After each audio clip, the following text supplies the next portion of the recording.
I'm amped, man. I'm trying to temper my expectations, not in the sense of that the remake's going to be bad or whatever, but just like I was saying, that I know this is still a 20-year-old game, even as a remake, and it is probably while I guess what I'm most hoping for is that it really just floods me with just a barrage of nostalgic happiness, and it's still enjoyable to run around in and do quests in and revisit this thing. I know it's not going to just punch me in the face the way that Oblivion did in 2006. That's not happening because I've already played the game. And it's, I already know what it is. There's not going to be that moment where you come out of the jail and you come up into the world, the outside world, and look around for the first time. That's a lot of people, myself included, have that specific memory of Oblivion because that was a very carefully designed moment by Bethesda where, spoiler, you start in a jail and then you work your way out and then you get into the open world after not very long, less than an hour, and you looked around in 2006 on this brand new high definition 720p console, and you looked around and went, holy shit, this is amazing. And that's even with Unreal Engine 5, it's probably not going to have that effect on me this time, but there's so many great quests. I mean, the Dark Brotherhood side quests. Dark Brotherhood stuff always is my favorite, classic. I mean, did you ever find? I don't want to spoil. I'm not going to say any more than this. I don't want to ruin it for any of the younger audience that maybe will be playing Oblivion for the first time, and maybe they will get to have that punch in the face kind of experience.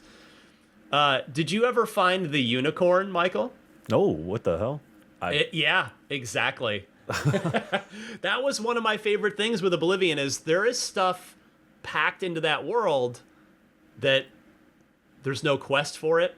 There's no quest marker. There's no breadcrumb trail guiding you to it.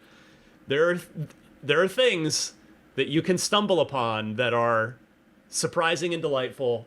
And I just can't wait to get back. And I guess before we move on to the next topic, and I'll invite you to chime in if you like as well, Michael. Sure.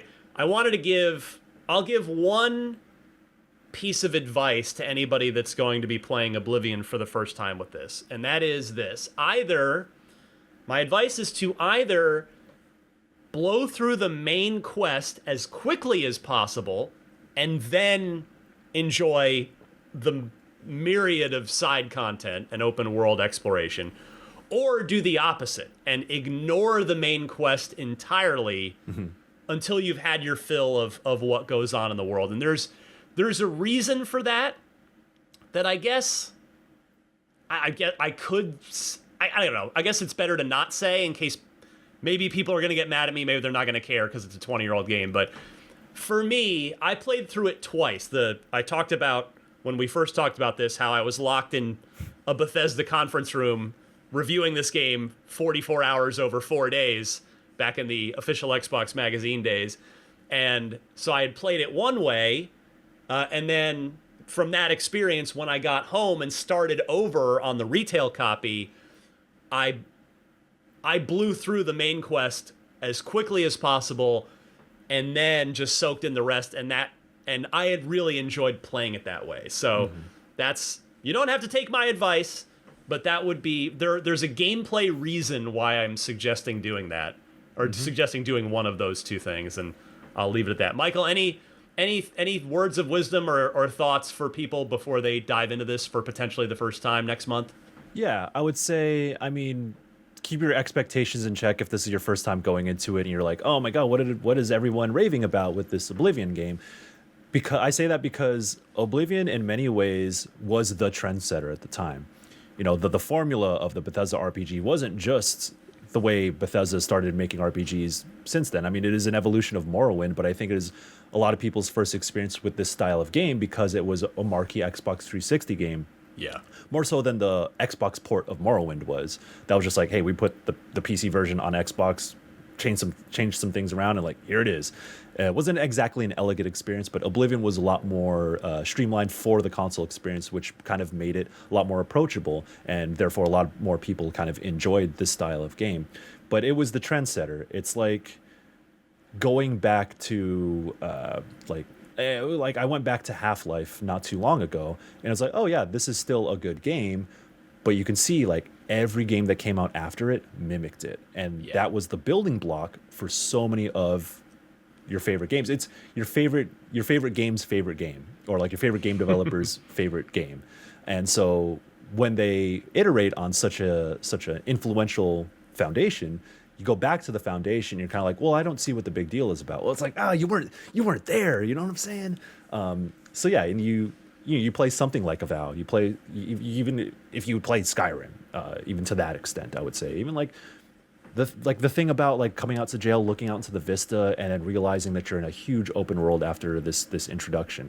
Like Breath of the Wild did that too, and they've, in many ways, like Breath of the Wild has also become that new foundational piece that going back to, like, oh, a lot of games have iterated on this sort of formula and took a lot of the ideas and took them elsewhere, and going back to it isn't quite as exciting. So I would say keep that in mind if you are going to jump into the Oblivion remake, and enjoy it for what it is. Like you said, it at the end of the day, it is a 19-year-old game. Depending on how they might tweak some systems or mechanics, it is nice as a piece of preservation. And I'll hold reservation to see once it actually comes out and see how well it preserves that experience. But I am open to the idea of having well-made remasters, as is the case with, like, for example, like the Tony Hawk's Pro Skater games. Like, I'm glad those remasters exist because they are true to form and they are really well done. And I hope that would be the case with Oblivion, because damn, what a game, man. Yeah, well said. Really well said. And you're right. Like, even like for me, I've said 100 times on this podcast, Oblivion is my favorite in the series, but I would still concede that I think Skyrim's the better game, but Oblivion was such a transformative experience at the time that you're right, it is probably not going to be the case. Certainly not for me, and probably not, to your point, probably not for first-time players of it either, specifically because, as you said, it was the one that set the bar that is, that other games have since met or, jumped at or jumped over. But yeah, it's going to be fun, I think, and I hope I have a good time with it, and I'll be curious.